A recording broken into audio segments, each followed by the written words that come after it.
Who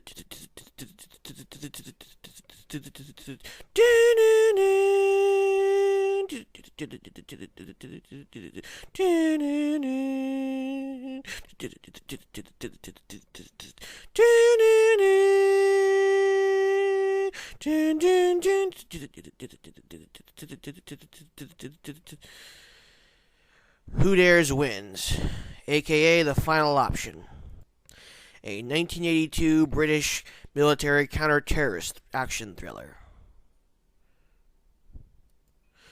Starring Lewis Collins, Edward Woodward, Judy Davis, and Richard Widmark. Captain Peter Skellen, of the Royal Army Special Air Service Regiment, is tasked with going undercover and infiltrating a pacifist terrorist group. Yes, that's right, a pacifist anti-nuclear terrorist group with plans to take over the U.S. Embassy in Britain. Yeah, I know, that's kind of ridiculous, but this is an early 80s, very pro-right-wing movie.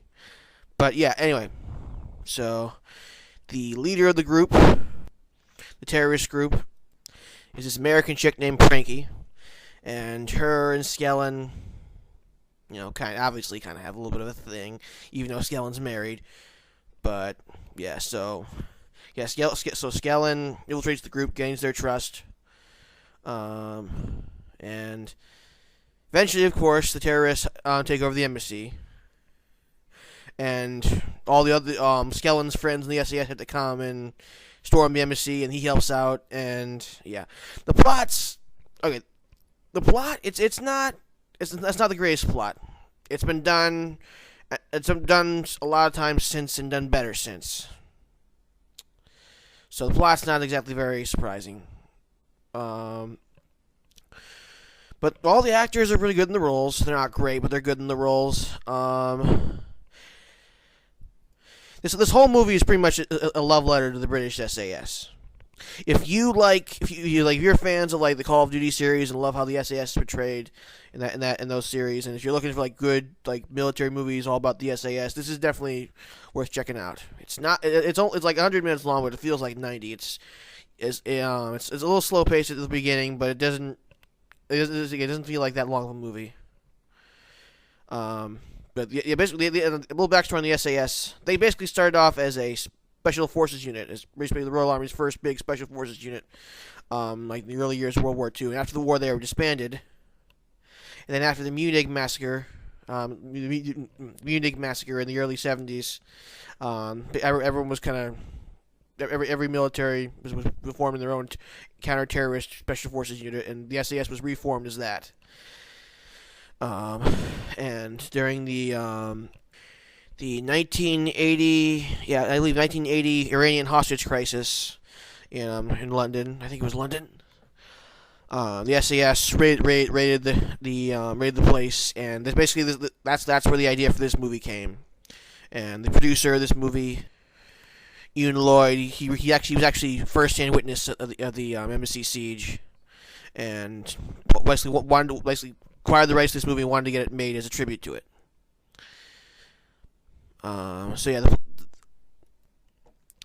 This is probably one of the, if not the first movie to really accurately demonstrate Special Forces tactics. Like these SAS guys are Special Forces, and they made sure the actors playing them moved at least as close to how the actual Special Forces guys would move.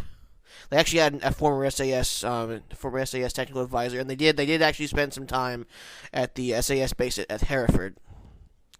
The movie doesn't exactly give away any state secrets, but they had a good idea of at least the basics of counter-terrorist tactics, and these are accurately demonstrated in the movie, or at least not accurately, but competently portrayed. It's military movies, even the darker, more realistic ones before this movie was made, this still tended to the wide shots of battle were pretty spot on, but close-ups, the actors playing infantry, they did well enough, but you could tell they weren't behaving as probably exactly as they probably should. But you watch movies modern war movies like Black Hawk Down, Saving Private Ryan, and stuff like that. But by that time, they had actors, like, they made sure actors moved a lot more convincingly as soldiers. But this is definitely one of the first movies to start getting on that bandwagon, at least from what I've seen. There's been other movies, but I believe this is the movie that, as far as that's concerned, that this is one of the first to do that. I'm not. I really like this movie. It's not my favorite movie, but it's worth checking out. The final sequence, it's kind of a spoiler, but it's you know what's coming. When the SAS stormed the embassy, SAS stormed the U.S. embassy, it's definitely one of the better sequences of that type I've seen. Like, the movie's worth checking out just for that scene alone. Even if you don't want to watch the whole movie, just watch that scene. It's not. Usually, like I said, the movie unfortunately is hard to get. It's only available on UK. I believe it's only available on UK DVDs right now. It was on Netflix. I don't know if it's still on Netflix now. Check it out on Netflix. It was called The Final Option in the Final Option in the US, because apparently nobody thought Who Dares Wins, which is the motto of the actual SAS unit, would be catchy over here in the US. So it's kind of lame, but what are you gonna do? As I said before, Edward Woodward, who people will know as the Equalizer from the '80s TV show, which I still need to see. Everyone tells me how awesome that show is. I still need to actually watch it.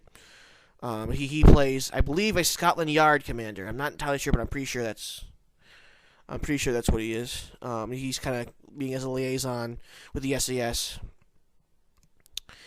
And Richard Widmark, I believe this is one of his last roles. Let me double check that. Oh, no, it wasn't his last, but it was one of his last. Definitely one of his last big, like, major motion picture roles. He just has a small role as the U.S. ambassador toward the end of the movie. He's had better performances. He's really just phoning it in. But what can you do? He's getting old at that point. But he does his job.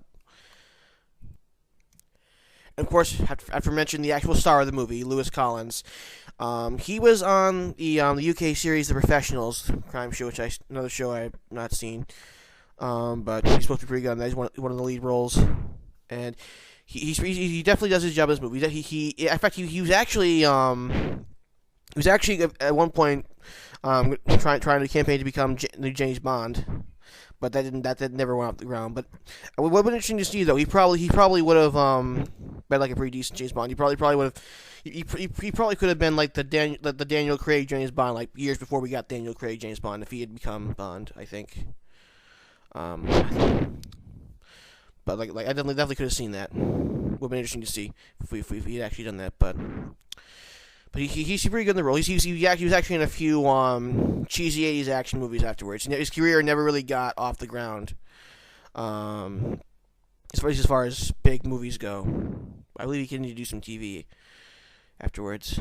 And Judy Davis, she's an Australian actress. She as Frankie, the head of the terrorist group. She's actually been in a lot of stuff, but unfortunately, nothing I've seen. And she does a perfect American accent. Yet more proof that Australians and Brits are very capable of doing foreign accents. Yet for some reason, American actors aren't. I don't know. But yeah, she does her job. Yeah. Like none of the acting is Oscar quality. But like I said, it does what it needs to do. Direction is competent. Ian Sharp, he's again another guy known mostly for TV, and the movie does occasionally have a little bit of a TV movie feel to it, but there's never a point, like the action is never a point where you can't tell what's going on. He definitely knows how to direct action. I kind of wish he had done more movies like this. It's a shame that he didn't. Back to yeah, he really didn't direct that many films. He's mostly just TV stuff, and this is actually. Yeah, he didn't do too much after this movie either, from what I've seen, I can see. But yeah, the producer has done a lot of stuff. There's actually a documentary all about him called "The Last of the Gentlemen Producers." But you got to thank him for getting this movie off the ground. So yeah, this movie's. I guess you could call it a product of its time. It's not really very cheesy. Like it's played almost completely straight. Um, but like it was a very very pro right wing film, and when you finally find out what the terrorist plans, yeah, obviously they take over the U.S. embassy, but when you find out what their demands are, it's the most ridiculous plan ever. Like I'm sorry, even back then, a group like that would be smart enough to know better. When you find out what their goals really are, I'm like, are you freaking serious? Like it's probably one of the worst plans ever. I'm sorry. But yeah, there's a lot of interesting stuff, and there's a lot of even the first 2/3 of this movie, they're a lot slow on action. They still have some cool stuff and some interesting stuff. Like there is a peace rally, in a church that is surprisingly entertaining to watch, and there's also this early on. There's this performance, this anti-nuclear stage performance. I think that's also very interesting to watch. But and there's those things that happen too along the way, for the big step that are a little bit entertaining. But like I said, the main reason to watch this movie though is that final sequence. So, all right. But yeah, like I said, if you're into military movies of this, like you like counter-terrorist type movies, if you like Executive Decision, if you like Lone Survivor, if you like any kind of those counter-terrorist special forces movies, it's definitely worth watching.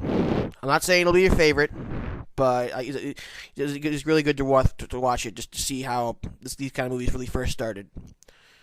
Like I said, it's very dated. It's very very pro right wing. If you're not right wing, if you're more of a left wing type person like me, you'll definitely stand out all those parts. But I still enjoy the movie. So check it out.